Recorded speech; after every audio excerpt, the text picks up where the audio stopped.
vraiment un peu beaucoup trop moulante ici. Alors, voilà, fallait que je marche un peu comme ça pour...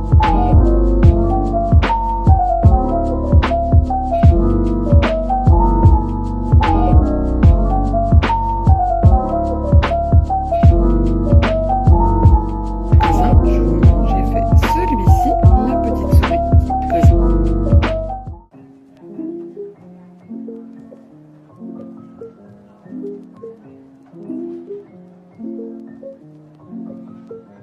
Bonjour les amis et bienvenue dans cette nouvelle vidéo. Si vous avez l'habitude de regarder le contenu de ma chaîne, vous connaissez mon amour pour les belles pierres et pour les jolies églises. Donc à chaque fois que j'en vois une ouverte, je ne résiste pas à l'envie d'y pénétrer, d'y entrer et de la contempler. Ce que j'ai fait avec cette très jolie petite église.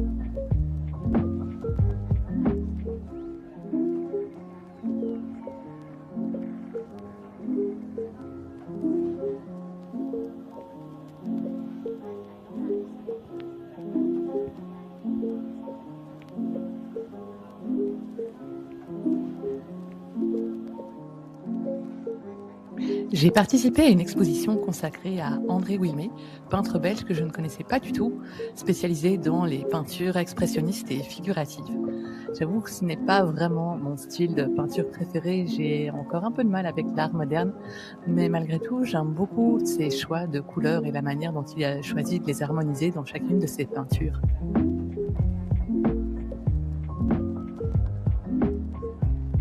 Je trouve que ces peintures dégagent beaucoup de douceur et de chaleur.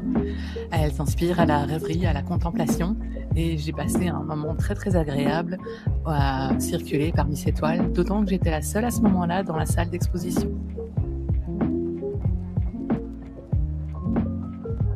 Il était possible de faire l'acquisition de certaines d'entre elles, mais j'avoue qu'on était très très loin de ce que ma petite bourse peut se permettre de dépenser pour une peinture.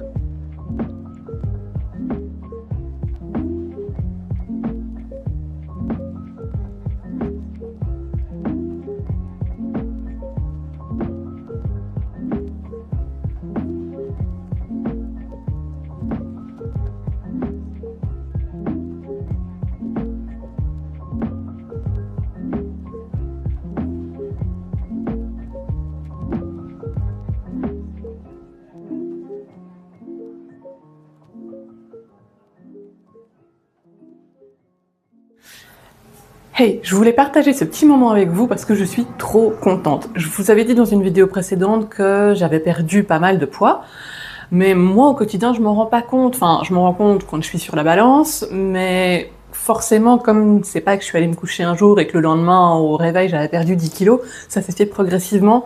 Donc quand je me regarde dans le miroir, j'ai pas ce déclic de me dire j'ai perdu du poids. Et même avec mes vêtements au quotidien, il y en a certains qui me semblent un petit peu plus larges. Mais je me dis, bah voilà, à force de les mettre, les vêtements, ça se détend. Et donc, j'ai pas vraiment pu prendre conscience du fait que j'avais pris du poids. Et ce matin, en mettant cette petite robe-ci, j'ai eu le déclic.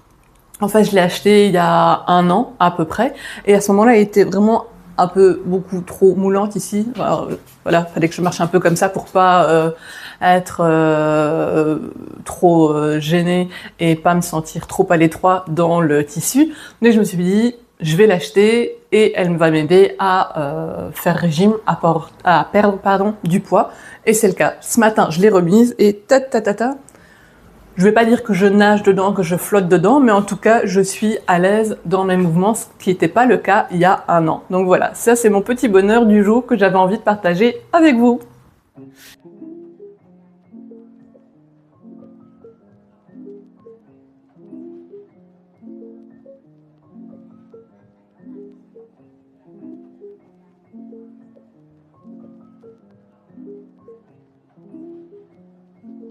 Je me suis rendue à une toute petite exposition sur l'électricité. J'avoue que les expositions scientifiques, c'est pas toujours ma tasse de thé, mais celle-là a vraiment été une surprise très agréable. L'exposition est très ludique, très didactique. Il y a plein de petites activités à faire, plein de choses à toucher, et ça permet de découvrir les sciences d'une toute autre manière, de manière très amusante.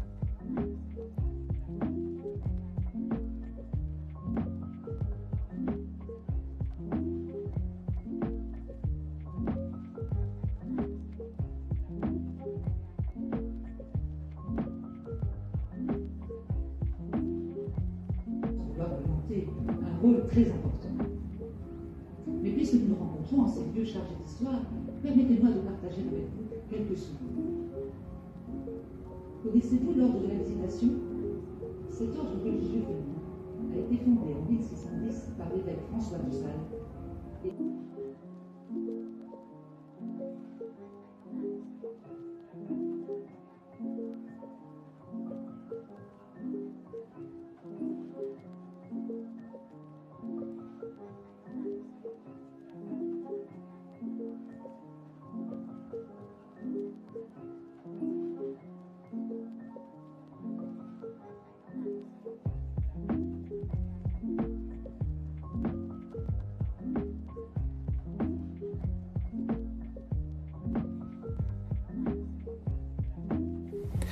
Je me suis pas mal plainte de la météo et du fait qu'il faisait beaucoup trop chaud, qu'il y avait trop de soleil, qu'on frôlait la canicule. J'aurais pas dû, parce que là, maintenant, la météo a bien changé, les températures se sont pas mal rafraîchies, et surtout, c'est de la pluie et de la pluie. Ajoutez à ça le fait que j'ai soit une réaction allergique, soit un petit dérèglement hormonal, la peau de mon visage est horriblement douloureuse. Je pèle de partout. Dès que je mets la crème cicatrisante, ça me brûle. Bref, c'est pas du tout agréable en ce moment.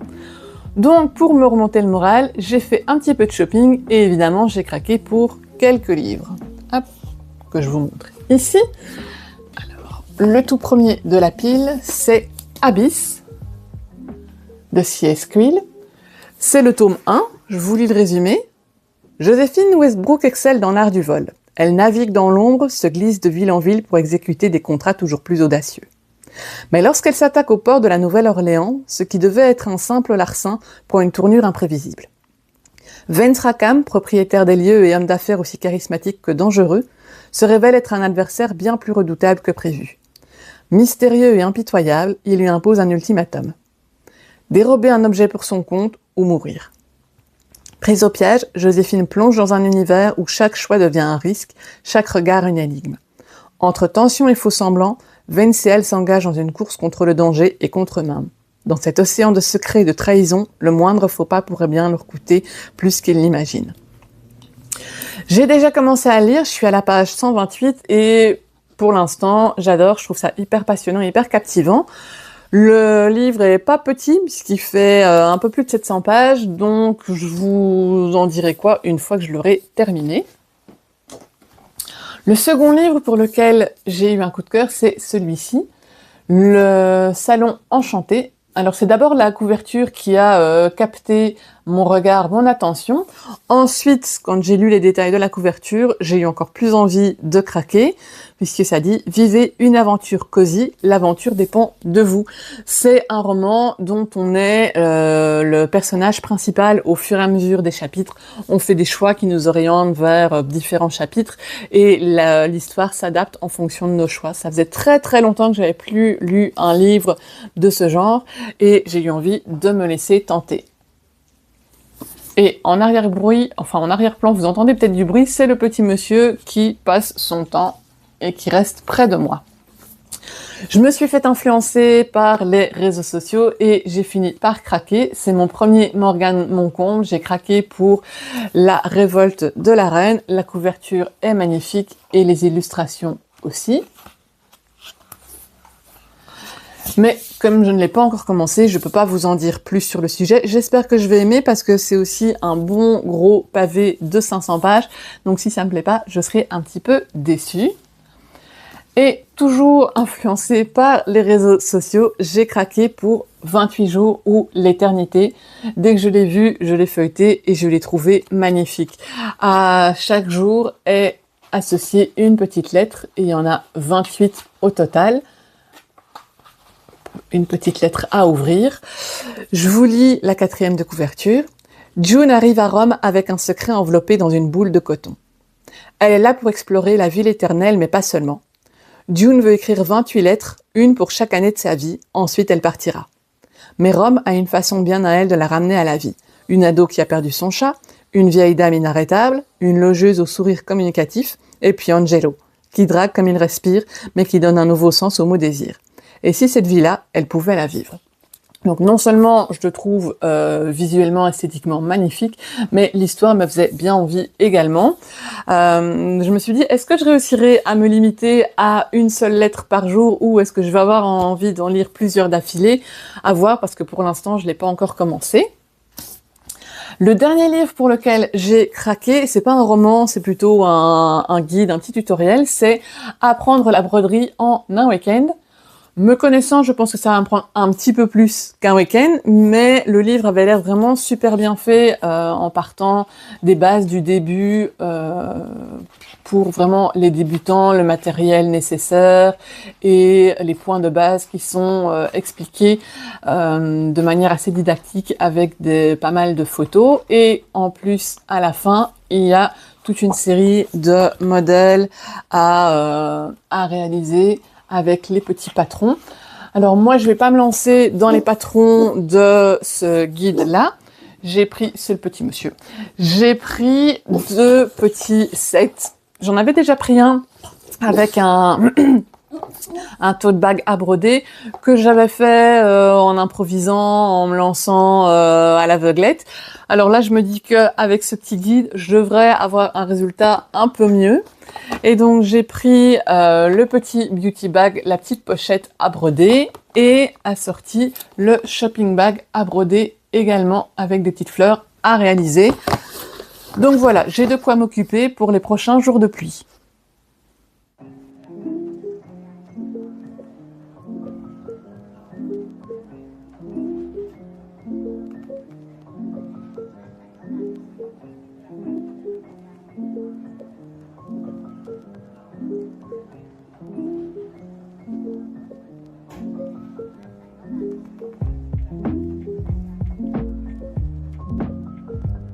Un grand café bien chaud de chez Starbucks, aromatisé au caramel. Et ensuite, direction le salon de la littérature belge organisé à Mons, au Palais des Congrès. Je m'y étais déjà rendue quelques mois auparavant pour assister au salon de la littérature romantique. Et j'avoue que cette fois-ci, j'ai été un peu déçue. Il y avait très peu de visiteurs. Et parmi les exposants, eh bien, une fois n'est pas coutume, mais je n'ai pas trouvé mon bonheur. Je suis effectivement revenue de ce salon sans y avoir acheté le moindre livre. J'ai eu un peu mal au cœur pour certains auteurs présents en dédicace qui attendaient désespérément qu'on s'intéresse à eux et qu'on s'intéresse à leur stand. Je me suis ensuite rendue dans un autre salon, le salon Nature et Bien-être. J'avoue que j'y suis allée en attendant pas grand-chose et j'ai été très agréablement surprise. Déjà, le salon sentait délicieusement bon. Il y avait en plus de quoi se régaler, de quoi s'en mettre plein les yeux, plein les oreilles et plein les sens. Certains stands me parlaient plus que d'autres. J'avoue que tout ce qui touche au spiritisme, ce n'est pas trop ma tasse de thé. Mais en étant présente à ce salon, j'ai pu bénéficier d'un soin énergétique et d'un massage du dos divinement agréable. J'en suis ressortie super relaxée, super détendue et je compte bien renouveler dès que possible l'expérience.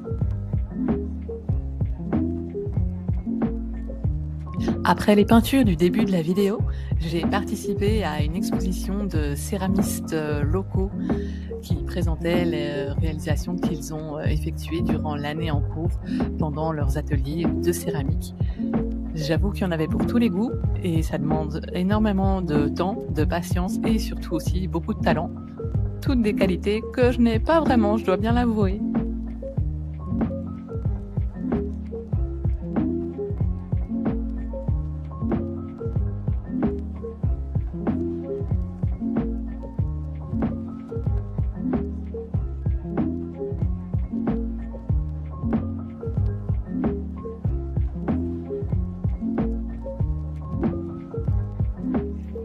J'avance dans mes cosy coloriages. Celui-ci est en cours et j'en ai déjà réalisé quelques-uns. Je vous montre, j'ai fait celui-ci, la petite souris qui dort.